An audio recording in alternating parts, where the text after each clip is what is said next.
go.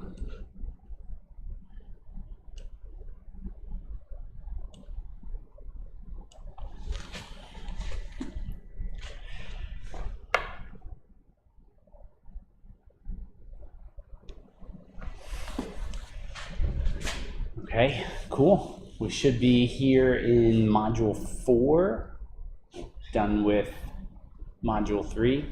Are there questions or anything that came up for module 3 kind of work? Or even 1 and 2? Like it's all the same kind of skill set of like using Python to solve engineering problems. So we can jump back and forth. It helps out no matter where we're at. Anything? Start? Nothing yet.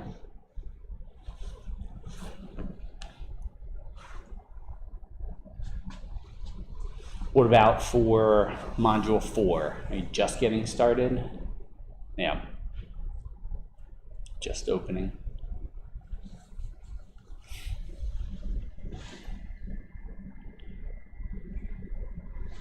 This is the last kind of required module for the class. So once we're done with this, technically you've done everything that you needed to for the class. And if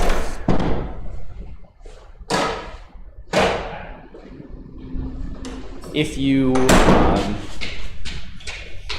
like this, you want to try something like keep applying same kind of skills. Module 5 is a combination of like module 3 and module 4, because now it's looking at boundary value problems. So taking differential equations, which we did all in module 3, turn those into linear algebra equations. And for the most part, if you can understand like numbers module 4 and 5, everything else is some kind of combination. CFD, FEA, molecular dynamics, like it's all just a combination of module 4 and 5. You have a lot more, like your matrices get a lot bigger. You might have like 1,000,000 by 1,000,000 degrees of freedom kind of thing, but it's it. That's all we're dealing with. So that if you can get through all this stuff, then you can do pretty much anything, at least in principle. Kind of like math textbooks of like 1 + 1 is 2. Now integrate the following function. There's extra work to get there, but you have the core principles. All right, so module 4, just quick tour. We'll start off just looking at problems and turning them into linear algebra problems. So you don't need a background in linear algebra to do this module, because this is kind of like hands-on. How do you define a linear algebra problem? And then all the stuff that you would do in a linear algebra class, we're kind of creating programs to do that for us, like Gauss elimination, and like storing matrices in different ways. Main thing is understanding like matrix and vector, like how to multiply those and what that means. We really don't, with a computer, you never want to invert a matrix. That's one thing in linear algebra. It's a big part of the class, is like finding the inverse of a matrix, but it's really a waste of resources in a lot of ways. For storing it and doing it, there's just no reason to invert it, and we'll find out why. Then Gauss elimination, that one's kind of what the solver is actually doing. And then we'll revisit linear regression. And really, this is like if you're interested in artificial intelligence and like what am I thinking of? Neural networks. We're defining like one node in a neural network with linear regression. And that's what that one's doing. So that again, there's a lot more to it. Like as you keep adding a whole bunch of nodes, like how do you organize them and stuff. But yeah, that's module 4 in a nutshell. Last part in the project, we'll get to that, is doing some finite element. So we have a big matrix, describing where these nodes go. If we know where they went, then we can calculate what forces they create based on how stiff the structure is. So we're solving, kind of creating the inverse problem. Like, all right, we apply a force, we have some boundary conditions, what happens? And that's what we're building towards.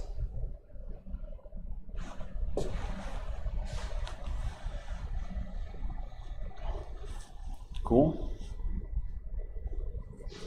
All right, I'll check in, see what's going on, and then see if there's any demos or concepts we can go over.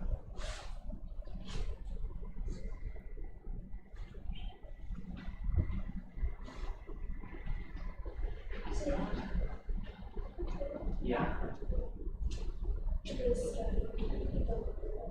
Okay. How's class been going before the call?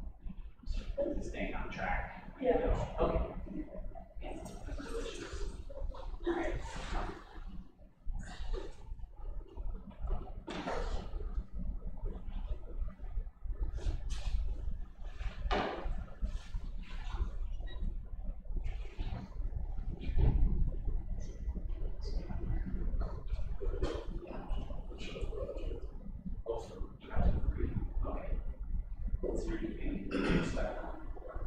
I actually have one more question. So, part two, right, this is one implicit integration, and explicit, and then try to tie that to the equation. In the second part where you add the drag force, it's not, I don't know, I mean, obviously it's not gonna, because it's idealistic, right? It doesn't include the. Yeah, there's no gravity, no. So in this case, like, those are, you can't ignore those. Right. They're kind of big forces for this. Right. Sure. Yeah. So then should I, is there like a way to put it in the civil law? No, because that one's just an exact solution for when we already have thrust and acceleration. So this is. Yeah, because right there, at least, it looks like implicit, explicit are on top of each other. Yeah, Is that right? yeah. Okay. Yeah. Yeah, because Yeah, it's gonna be good.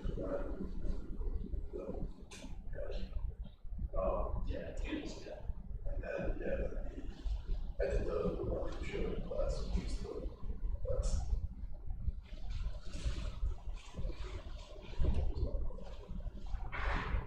Solve 5. Yeah, that's all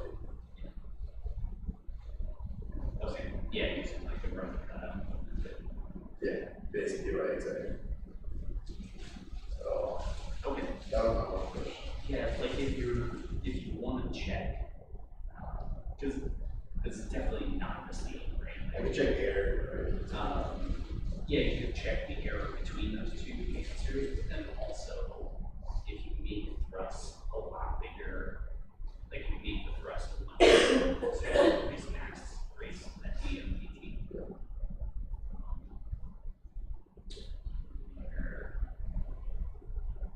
Like in here, you added I think you would say DMPT.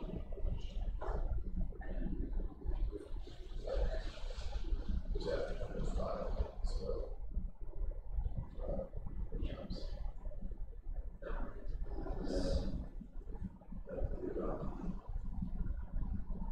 Yeah, it's like, might do something back here, but you can just try that again. Yeah, maybe that's.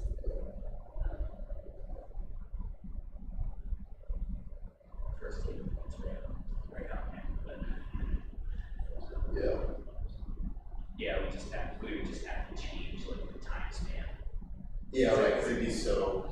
Yeah, because we burn through all of our fuel in the first millisecond. Yeah. But doesn't it have mass? Oh, I guess the changing mass, yeah, right.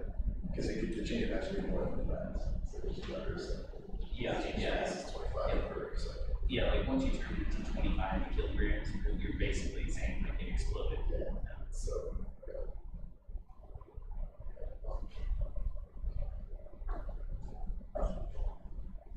Yeah, but the bigger that DMPT is, the closer it'll get to that line. right, I think I remember showing, Yeah, yeah, even there, it looks, I mean, can't really do math, but. right. Yeah, that's just changing the time, that's right. So you showed what we had to change. The time was like, we didn't want to graphs at different rates of explosions. Okay, cool.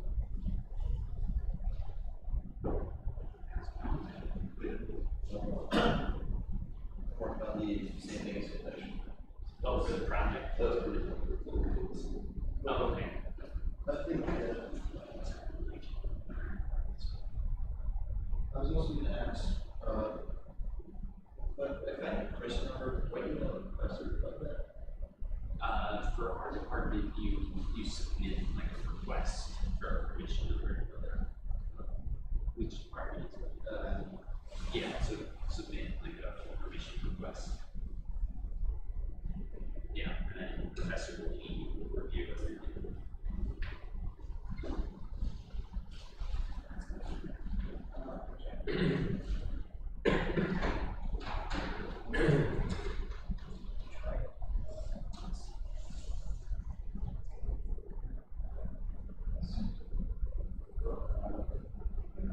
Oh, it's what it is.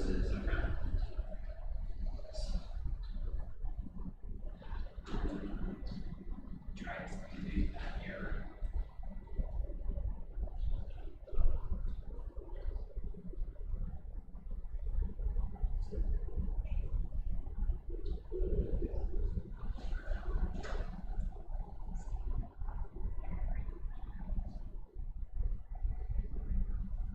Does that work?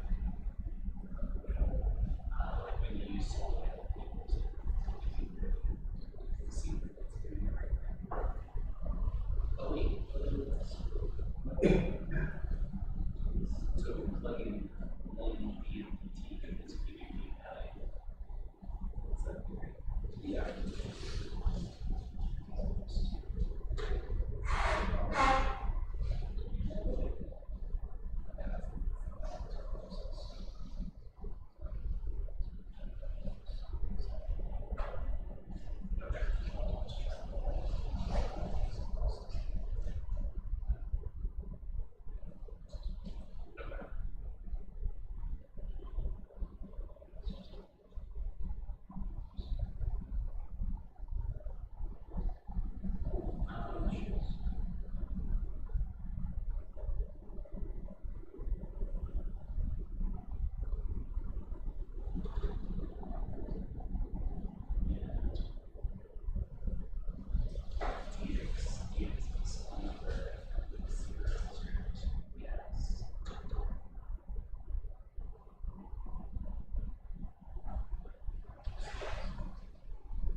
Giving you the break, it's definitely got the writing is terrible. Functions really close to zero. Absolute error, also really close to zero. But it's weird that it's going to go 50 steps. Not gonna be.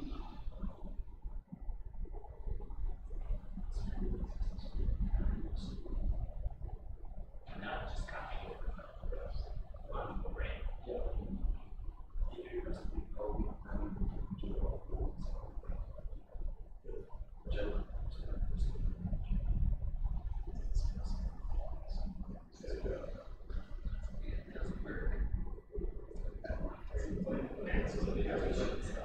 Yeah, that's why. I'm gonna call it, this is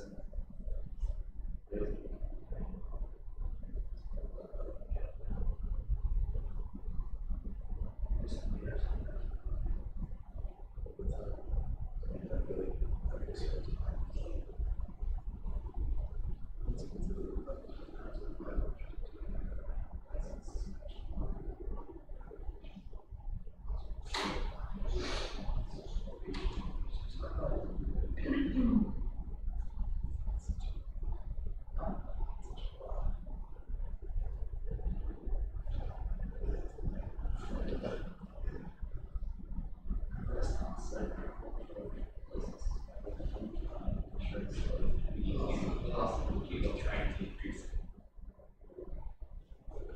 That's weird.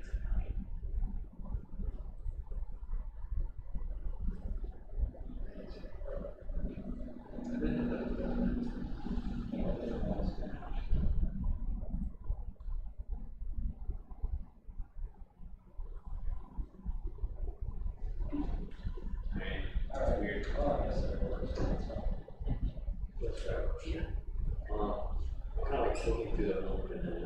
Yeah. It's the first question. It says, use statistics. Does that mean that all the key values? Yeah. So this would be 1, -1, 2, 2. Yep. Thank you. That's what I was can I call another function a function? Yeah, definitely. Okay, so if I wanted to, for this part 3 of the project, project 3, can I call a integration method? Because I'm trying to find the desired height. So I'm trying to figure out which way is the best way to do it. Would it be to call the other function into this function, get that answer, and then do my height predicted. Yeah. So height design would be the 300 that we want to explore that. Yep. And then height predicted would be the integral. Yeah, like your calculation. Yeah, Right. exactly. Okay. And you can take, like, since we already did all the work to try to figure out every point, you can copy like all of that and just paste it right into a function. Okay. And it's still gonna run. So Exactly. the function is the next function. Yeah. So that, okay. All right.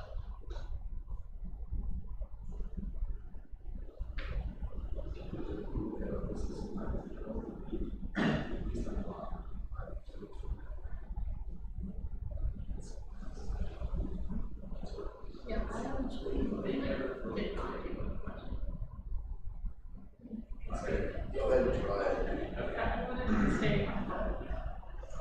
That's fine. Those two links going into Yeah. finishing. Go ahead. I'm not.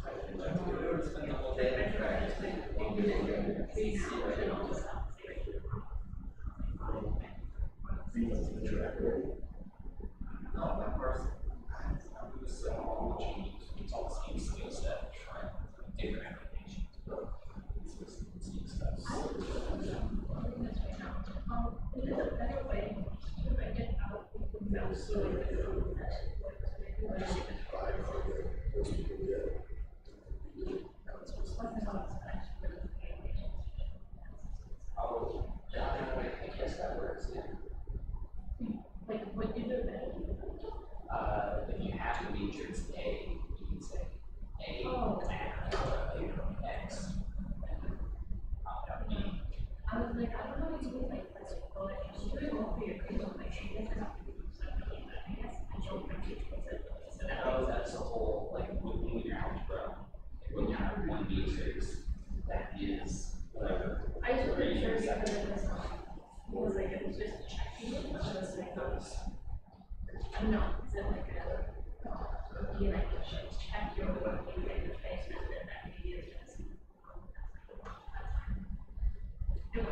Yeah. Yeah, 'cause it should, whether you plug it in like one by one or you do matrix, it's the same set of equations. When I saw the matrix, and you have like, you're making up a forward to get that right, but it says range 0 to 3. What is that range? Is that the number of variables that's looking for? That would be like the number of rows. Rows, okay, At least in this one. so in this, I use 0 to 5. Yeah, if you want to try, I mean, you can also just like print out, you can say print X and then it show you Oh, right. X values. That one's just like, To get like the true.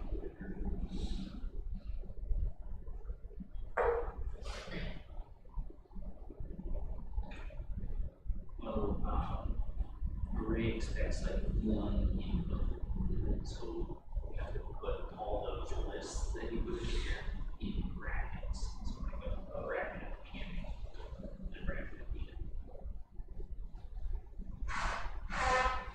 end. And that B is fine, because that one's one dimensional.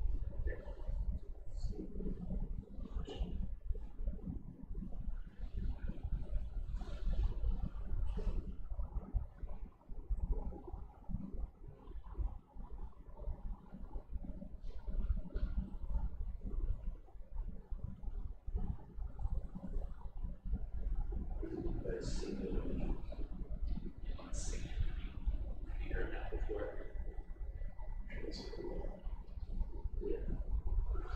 Like, It's definitely something. but if not a matrix, right? It should be. Well, A is the matrix.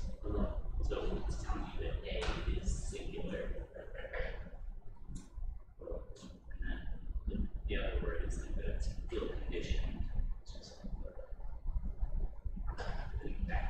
that you just have. Yeah, like singular, some of the bottom ones are singular field condition features on the far right. Where you have two equations that are kind of the same equation. That's what singular is. Oh, well, okay, we're supposed to get there, right? This version. Yeah.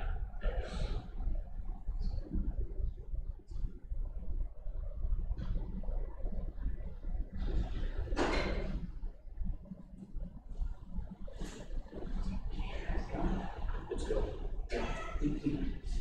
Yeah, let me know. Okay. Okay.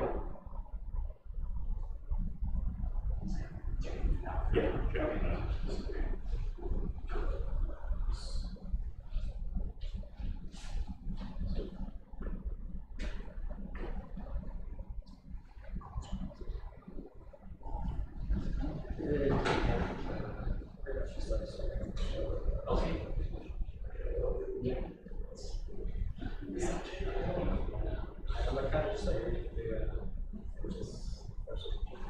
Okay.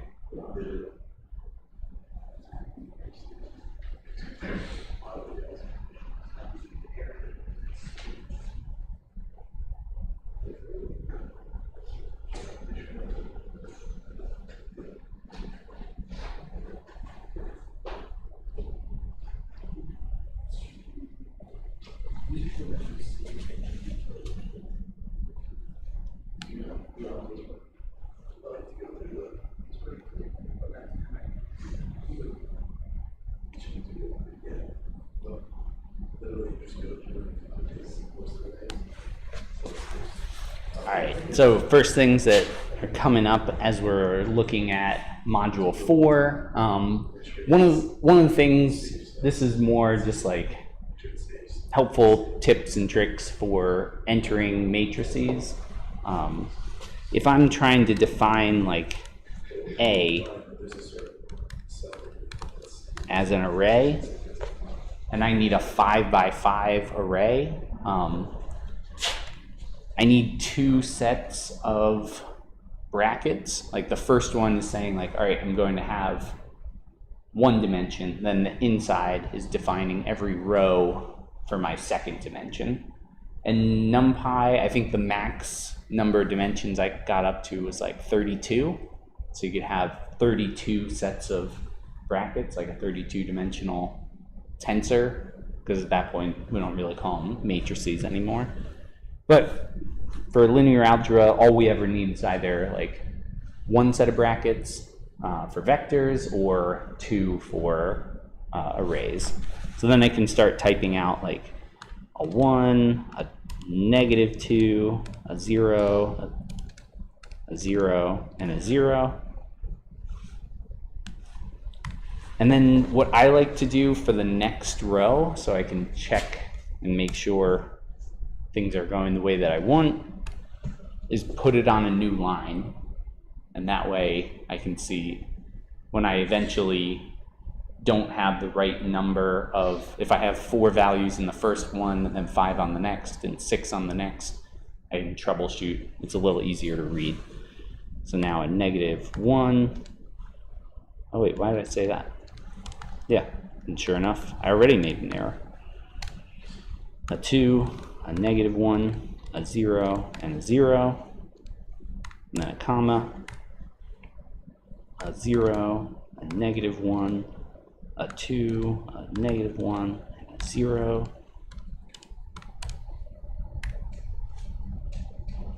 a 0, a 0, -1, a 2, a -1, a 0, 0. I like to keep them evenly spaced because the computer doesn't care, but I do.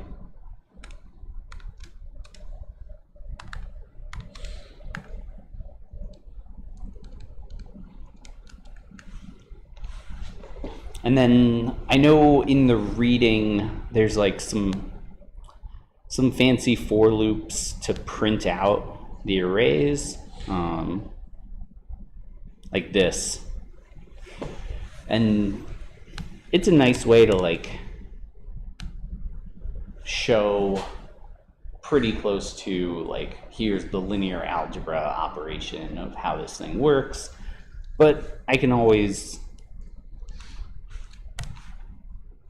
either just print it, or if my last output is just ask for A, it'll just show me here's an array and it looks like what I wanted it to look like. And I think that this is a nice check without having to worry about like for loops and sizes of arrays. Just block it out, like say, all right, show me the array. And again, it's also a nice part about using Jupyter is that you can like, you print stuff out like that. And then, yeah, for B, can't spell. I have, what is it? 1, 0, 0, 0, -1.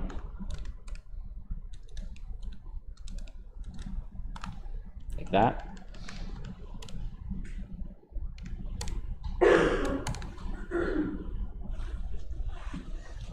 And has anyone used MATLAB? Do you use MATLAB some? Do you know what the default, what happens if you say like x equals 1 in MATLAB? Like what kind of object is it? Because MATLAB is also like object, everything's an object. So if you say x equals 1, what is x? A parameter? I mean, it could be a parameter, but like when it's stored in your computer, what is that object?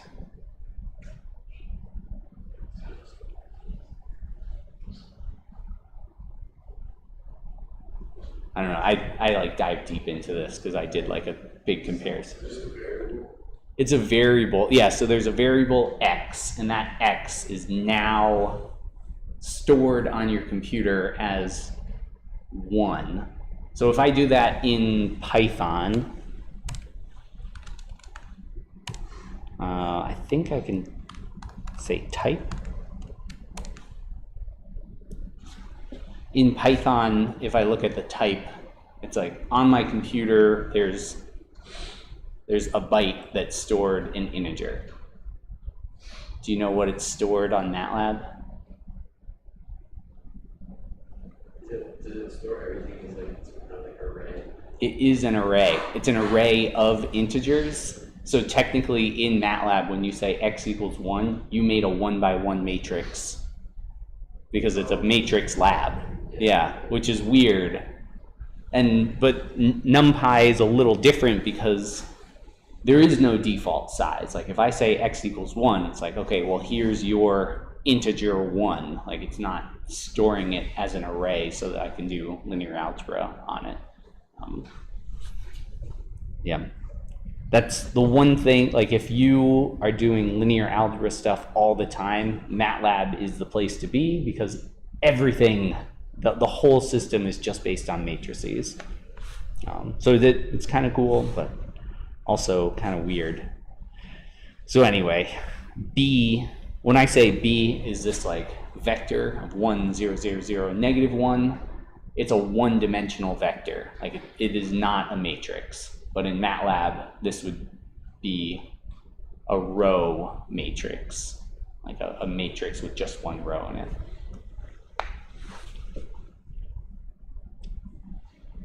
Just super fun. Yeah, versus np dot array of bracket.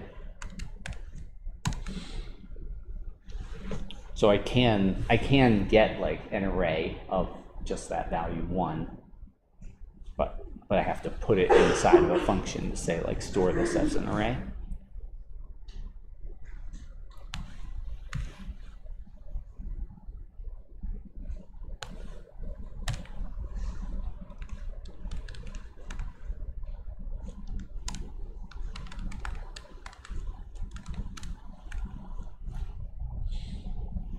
Okay, A is what I want, B is what I want. Now I'll solve it and I get an error.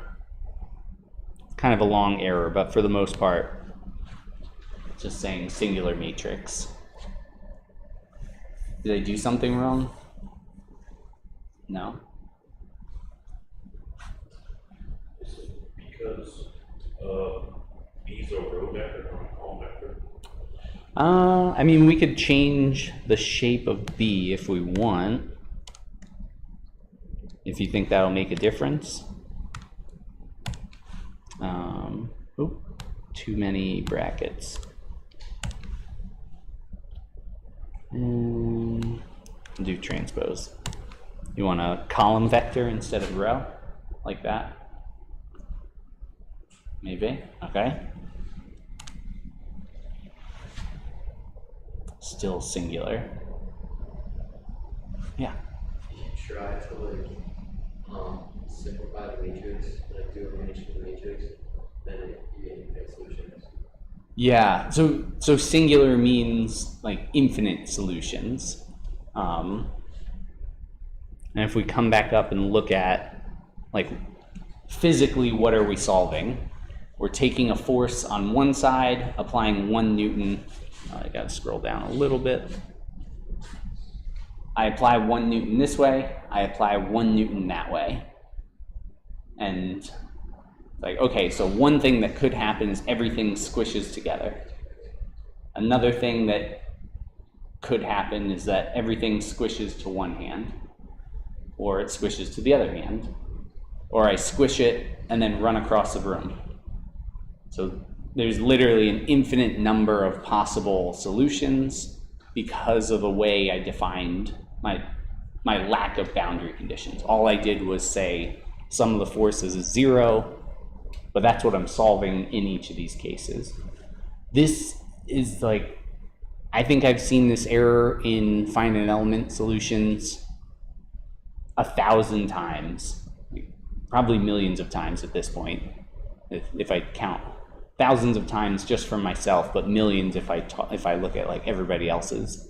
And it's always this problem where the boundary conditions are defined and they're defined correctly. Like I'm not defying physics or anything, but they're just not good for trying to find a specific solution. So one way we can fix it is just add one extra boundary condition. Let's say there is a reaction force, and now I just don't want that one to move. We could also apply like symmetry boundary. We could say that like x4 is negative x2, x1 is negative x5. Then we reduce it to just a 2 degree of freedom problem, but this works too.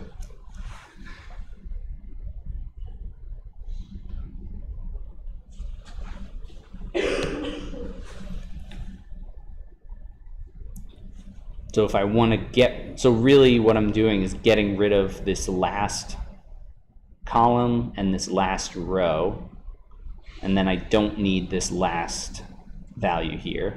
And let's put this one back as a regular 1D array.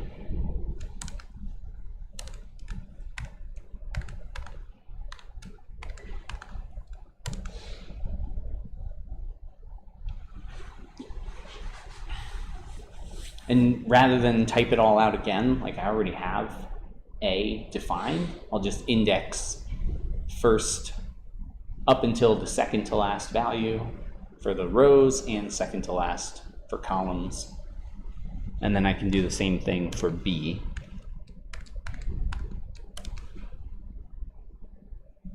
I meant to grab.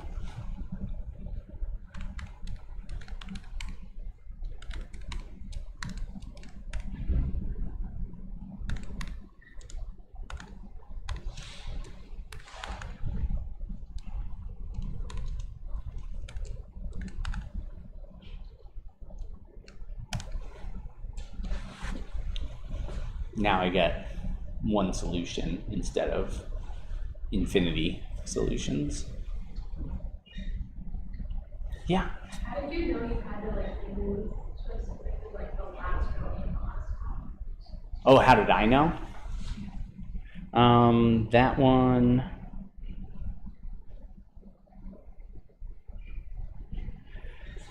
So because the main thing is if I come back up and look at, here, let's do this.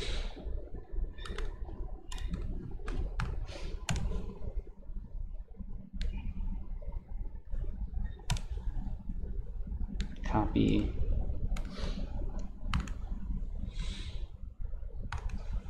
I'm just grabbing everything in here.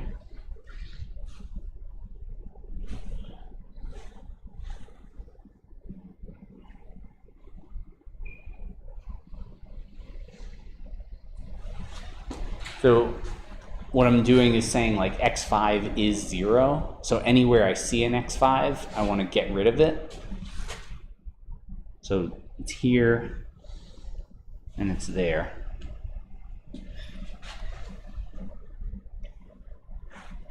And that means that I should only have, because now I'm only solving for x1, 2, 3, and 4. So when I try to make up that x1, x2, x3, and x4, I can't really use this last equation that's like negative k4. I could use it if I want to solve for that boundary condition. So if I want to figure out how big is f, it's going to be k4 x4. And that one, it's helpful, but it's not what I'm trying to solve for. So that means I only have these 1, 2, 3, 4 equations. So equation 1, I have a k1 x1 and then that negative k2 x2. So a 1, negative 1. Oops.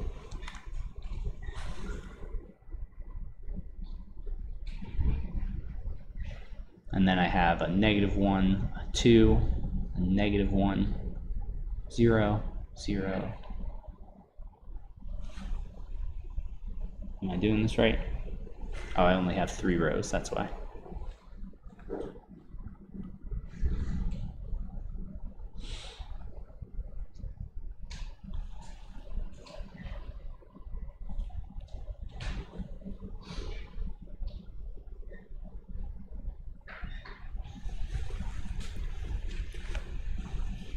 So that trick that I just did of just grab the first 4 rows, first 4 columns, it's because I got rid of one of the rows by removing x5. So that's my last row of stuff, that's last equation.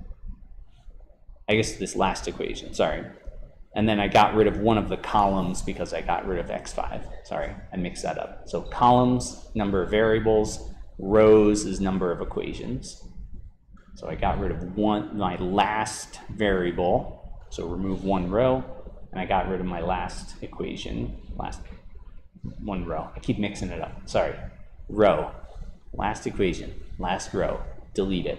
Last column, last variable, delete it. Done.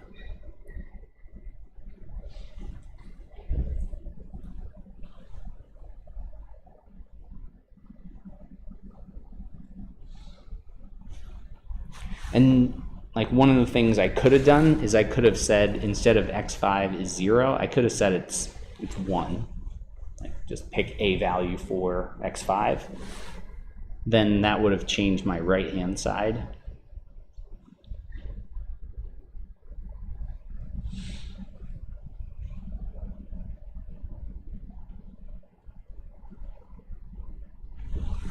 Because I could bring that, if x5 is a known number, I could bring it over to the right-hand side and say, what is the solution when x5 is something?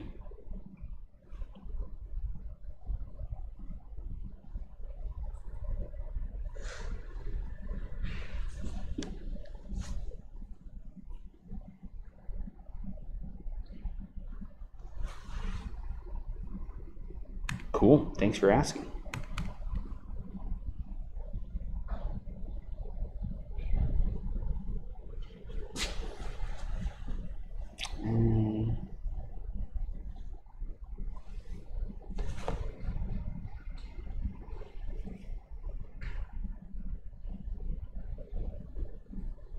These are more entering matrices. And I'm skipping ahead just to show like another way of building matrices. And so I'm bringing this up because this is a type of matrix. These matrices are called banded in general, where there's zeros away from the diagonal and then stuff along the diagonal. So really this one's like if I have 3 vectors, I can define this whole matrix. Vector 1 is my diagonal, and then vector 2 and 3 are kind of these off diagonal. So what I could do is say like my diagonal is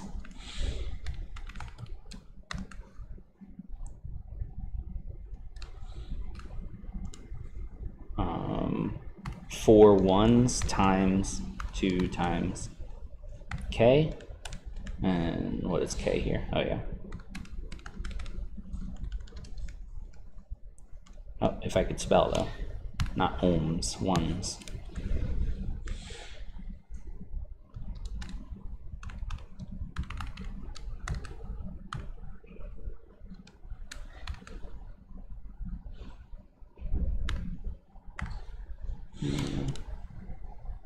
I'm gonna put a negative here.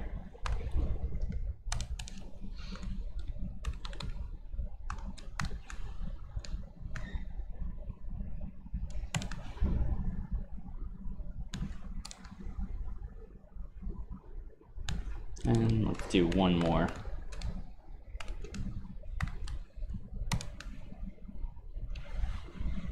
So this is a pretty helpful way of like defining matrices. If you have banded matrices like this, is like define the vector and then add diagonal matrices with that. So right now all I did was define the main diagonal, but I can add to that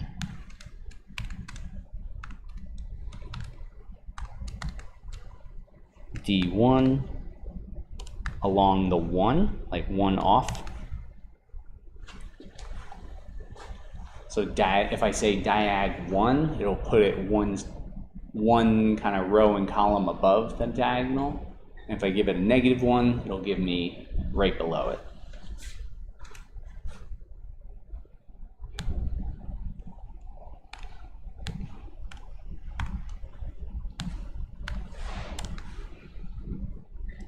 And now with just a few lines of code, rather than typing out all those zeros, 0, 0, 0, 1, 0, 0, 0, 1, 2, I can just kind of define everything all in one swoop like this. Very helpful, especially if you're looking at like module 5 work, where you might have a 60 by 60 array that you're trying to define like lots of zeros, and then diagonals changing just a little bit.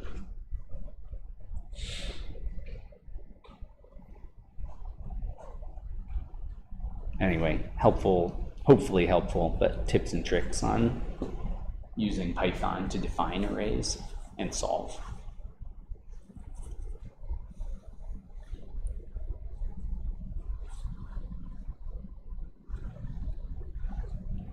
Cool. Anything else? Only another like 30 seconds, but.